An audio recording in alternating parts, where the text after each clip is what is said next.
and follow up. I, your name? I, J.D. Chua. Of your address? Of St. Trace Ballesteros, Cagayan. Having been elected to the position of Having been elected to the position of Sangguniang Bayan member. Hereby solemnly swear. Hereby solemnly swear. That I will faithfully discharge. That I will faithfully discharge. To the best of my ability. To the best of my ability. The duties of my present position. And duties of my present position. And of all others. And of all others. That I may hereafter hold. That I may hereafter hold. Under the Republic of the Philippines. That I will bear true faith and allegiance to the same. Bear true faith and allegiance to the same. That I will obey the laws. That I will obey the laws. Legal orders. Legal orders. And decrees. And decrees. Promulgated by the duly constituted authorities. Of the Republic of the Philippines. And that I impose this obligation. Upon myself voluntarily. Without mental reservation. Or purpose of evasion. So help me. Congratulations.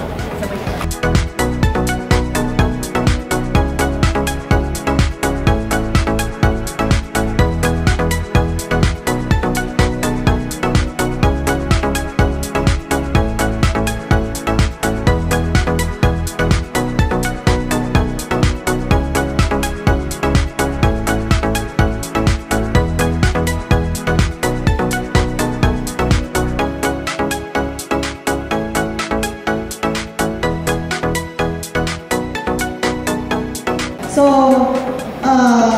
kada kayo aming adaptor nga ng suporta ken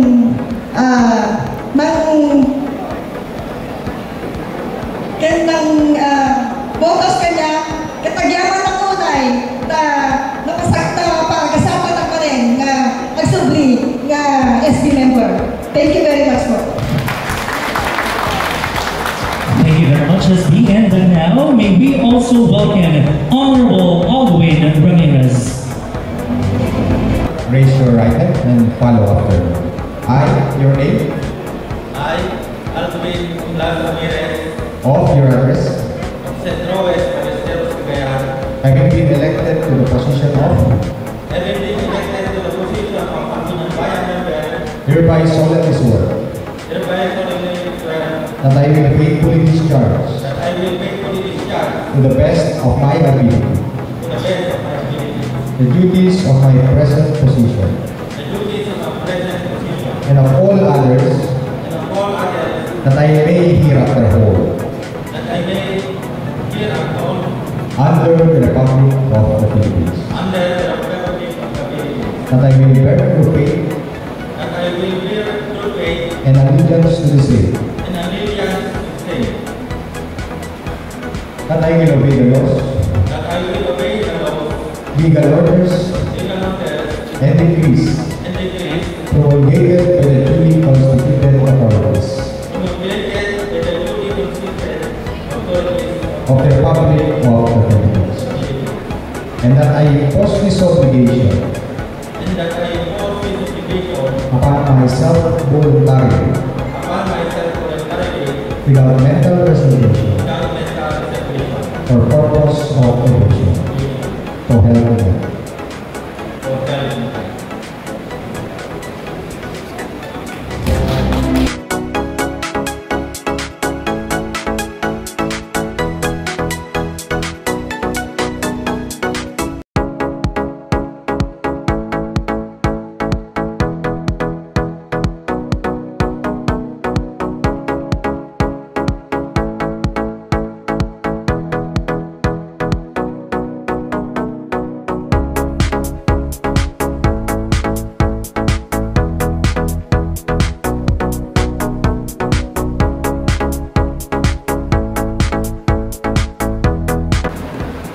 Good morning, ladies and everyone. Naranya Gamalieros. Para kayo amin kakapsat. Yung ka-expectari na tagayang dasang kabasit nga mensahe. But anyway, dati na ako kasama isang public servant. So, unang-una, nagpapasalamat ako sa Panginoon na nagbigay sa akin ng lakas. Alam niyo po, noong time ng election, sobrang nakaka-stress at nakakapagod talaga. Dahil yung time na yun, laging sumasakit ang ulo ko. Kasi pag mainit sa akin, hindi ko alam kung migraine o ano. Kasi minsan, inaabot tayo ng 1 o'clock in the morning. Ganun ang kulit ko. Hindi ko sinasabi na sa inyong lahat na huwag nyo lang pasukin ang politics.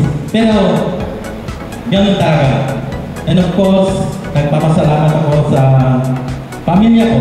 Unang-una sa pamilya ko na nagbibigay sa akin ng lakas at tiwala. Lalo-lalo ang misis ko na nandiyan sa harapan natin lahat. Siya yung nagbibigay talaga sa akin ng lakas. Kasi minsan, talagang medyo sumusuko na ako. Lalo-lalo na nung palapit na palapit. Pero sabi niya, ano sa dati, basit lang panahon day tanong mo na. Basit lang panahon bungod-bungod lang di pangarap mo. Bilang magbalin nga akas sa munyan bayan, tiili tayo nga maliseros. So, my family, thank you so much. And of course, nagiging idol ko, tiligan ng mga barangay, nandun sila lahat. Pwede ba tayong tumay lahat, mga barangay captains? Yan.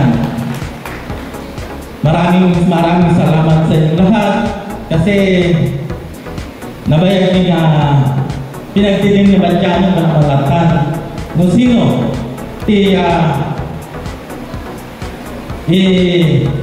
parakder o suportahan itiligan ng mga barangay itili tayo mga leseros kita agyos ang tagina kita kayo amin kaya atin support tayo tapi nagtalganda akas pinili nga representante itiligan ng barangay most especially kinday pinaamos nalaling nagtulong nga ABC President Min awan sa bali Dr. Tomas de la Peña hindi ako palakpakan tayo ano man nagtulong agang kanayon of course Unity family nga nagbigyan nyo lang katangkin niya iti-suporta ang Diyos na aktigin na kalagayo hanggang tumulong sa malupatan and of course sige kang kanayon kabarangaya nga awan sartay na kakanayon niyang suporta niya ako dahil kabarangaya dito banda natin lago pagparunahan na dito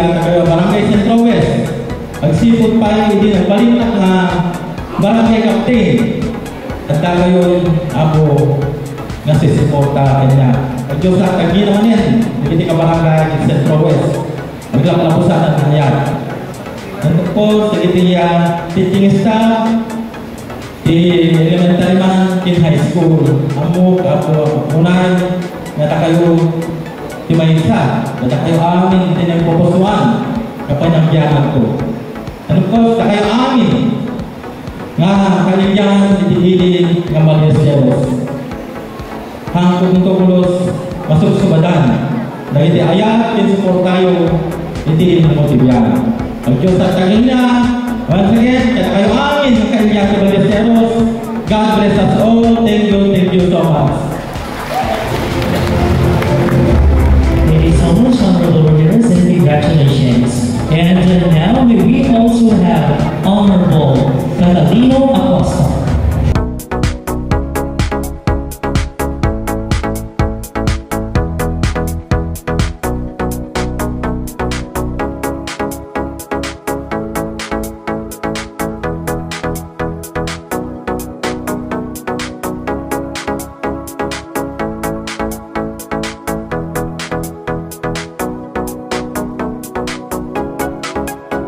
Please your right hand and follow up. I, Renee, having been elected as the Chancellor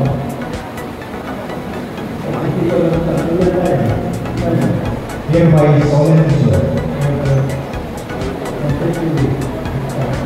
that I will faithfully discharge the best of my ability the duties of my present position and all others that I may hereafter hold under the Republic of the Philippines. That I will bear true faith and allegiance to the same. That I will obey the laws, legal orders, and decrees promulgated by the duly constituted authorities of the Republic of the Philippines. And that the imposes obligation upon myself voluntarily, without mental reservation or purpose of evasion. So help me God.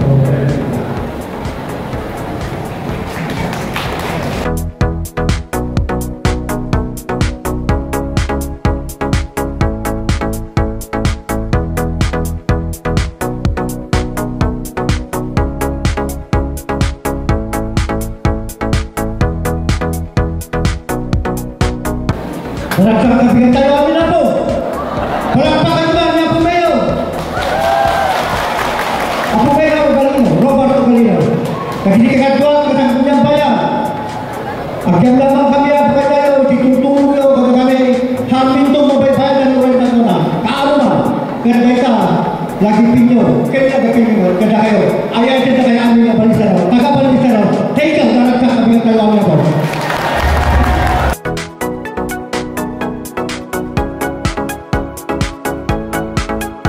We also now have Honorable Jennifer Pascuatan.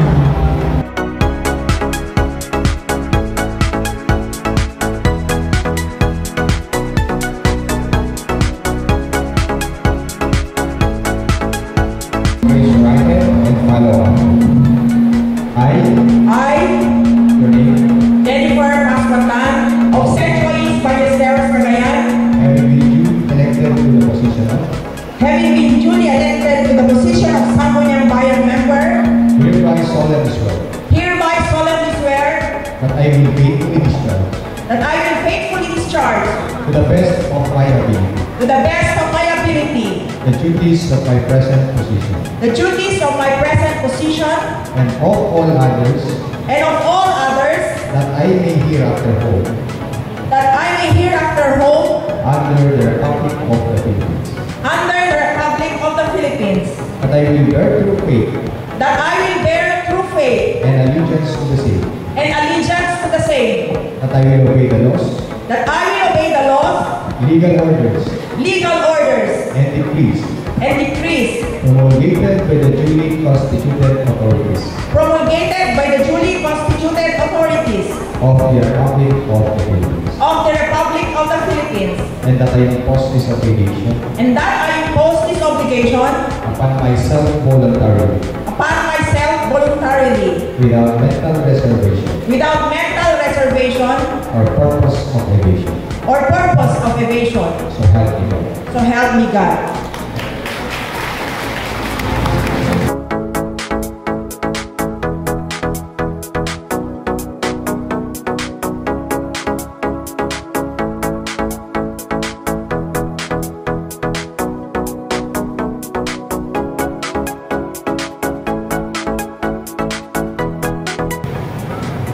our newly elected local chief executive, Mayor Dr. Robert Galino, esteemed colleagues in the Sangguniang Bayan, DepEd family, uniformed personnel, municipal and barangay officials, community leaders, good morning, Maranyag, Ballesteros. Today is a very remarkable day as I officially begin my second term as Sangguniang Bayan member, filled once again with a deep sense of responsibility and profound commitment to serve our community. The days ahead may be challenging, but I am confident that with we can overcome any obstacle.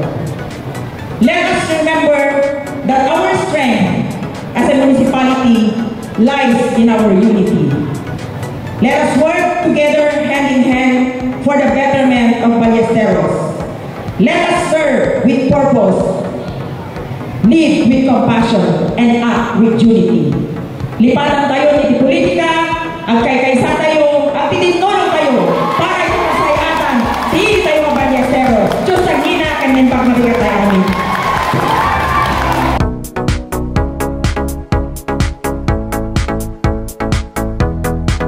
Thank you very much, ma'am, and congratulations. And now we also have Honorable Rogelio T. Yabe, PhD.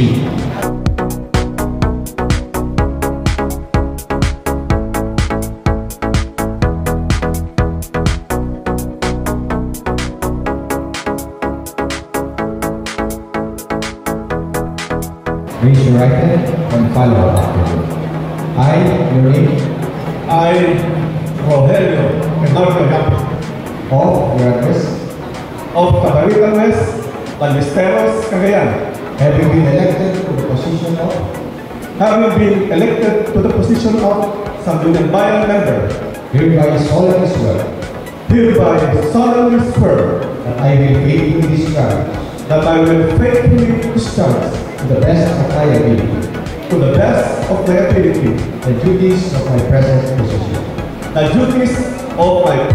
position and of all others that I may hereafter hold under the Republic of the Philippines, that I will bear true faith and allegiance to the same, that I will obey the laws, legal orders, and decrees promulgated by the duly constituted authorities of the Republic of the Philippines, and that I will impose this obligation upon myself voluntarily without mental reservations or purpose of evasion. So help me God.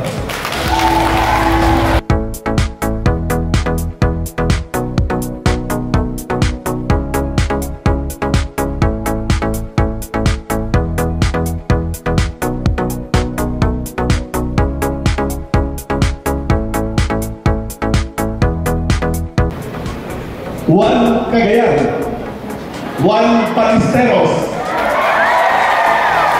Team Ogalino Unite. Mga kababayan, the great architect of the universe, our Almighty God, works in mysterious ways. And one of his mysterious ways is letting me enter the public service profession. Maraming beses, tinatanong ko siya, Lord, ano ba meron sa buhay politika? At dahil wala akong nakuhang sagot, ang sinasabi ko na lang sa sarili ko, ay nako, may malaking misteryo siguro ang buhay politiko dahil ang dami ang may gusto. Taos-pusong pasasalamat sa mga nagtiwala sa akin. To all the manams, adings, my Artia staff, relatives and friends, teammates, Attorney Jen, Attorney Alice, Engineer Alan, Engineer Elser, Manang Latina, Pare Artur, members of the Kaysa Ballesteros, at madami pang iba, paumanhin po. Di ka kayo ay isa-isang pangalanan. Pero your names are safely deposited here until again called for. At lalong-lalo na ang aming barangay, Barangay Kaparitan West. Kulang ang salitang pasasalamat para masuklihan ko ang love votes na galing sa inyo. Ako po ay hindi naiiba sa inyo. Ako'y galing sa ordinaryong pamilya, pinalad na makapagtapos ng pag-aaral, naging negosyante dahil sa sipag at tiyaga, at ngayon pinagkatiwalaan ninyo ng isang tungkulin. Bilang ganti, makataas po kayo sa akin ng tapat at malinis na paninilbihan sa abot ng aking bahay.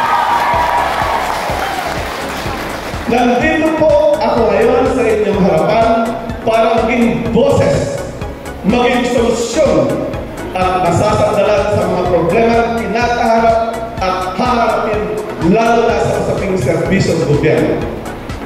Isa lang po ako na kagaya nyo na nangangarap ng pagbabago para sa ating bayan at hindi ko sasayangin ang tiwala ng pagkinaloob nyo.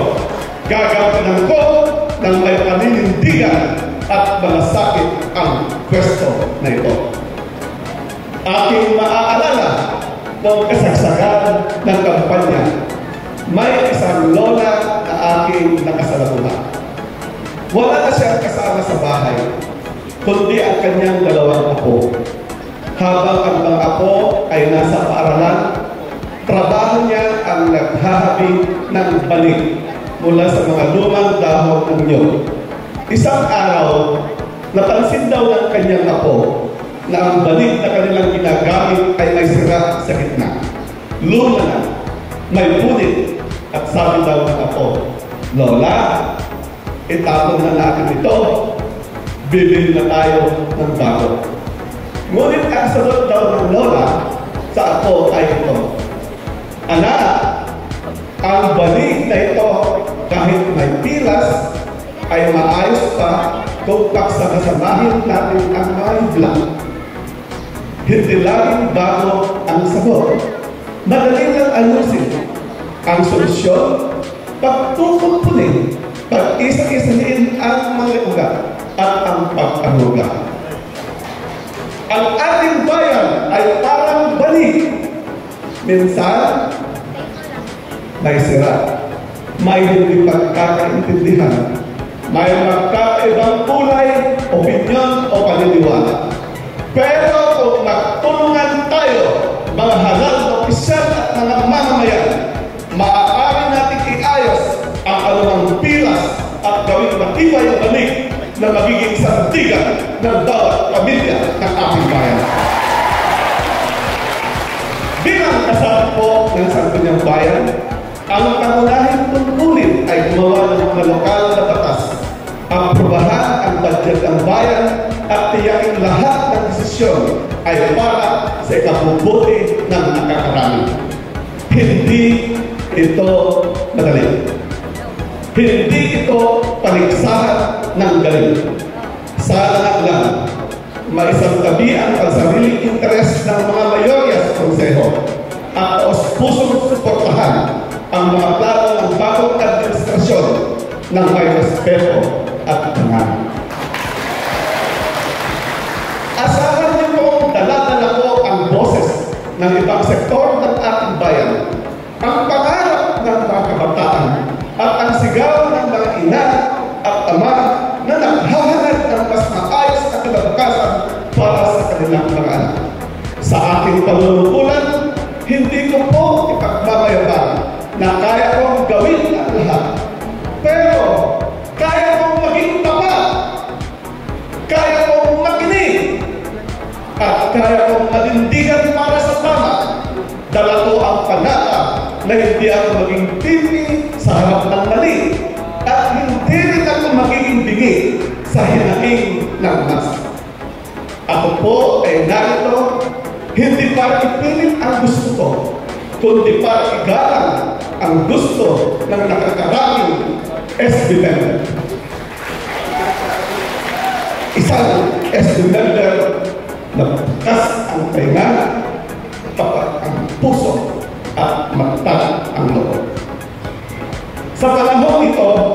Hindi natin kailangan ang politika ng paghihiwalay. Ang kailangan natin ay politika ng pagkakaisa.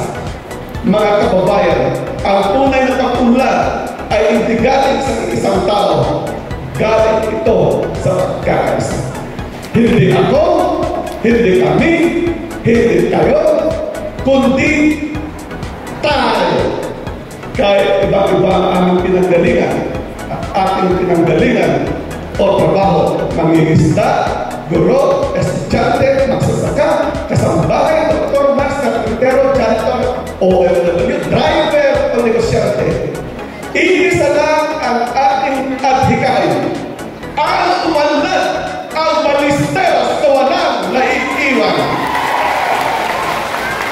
Kaya sabay-sabay tayong mangarap, balisteros na maayos, payapa at ulan, kung saan may hanap buhay na marangal ang bawat isa. May tinig ang mga kabataan, may dignidad ang mga mamamayan, at may direksyon ang ating bayan.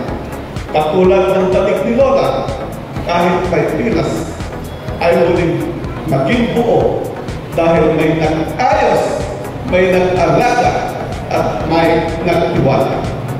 Tiwala, katapatan, pagkakaisa. Ito po ang aking panata. Ito po ang aking simula.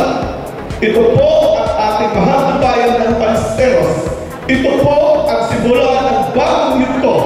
Hindi perfecto, pero totoo. Hindi marangya, pero may malasakit.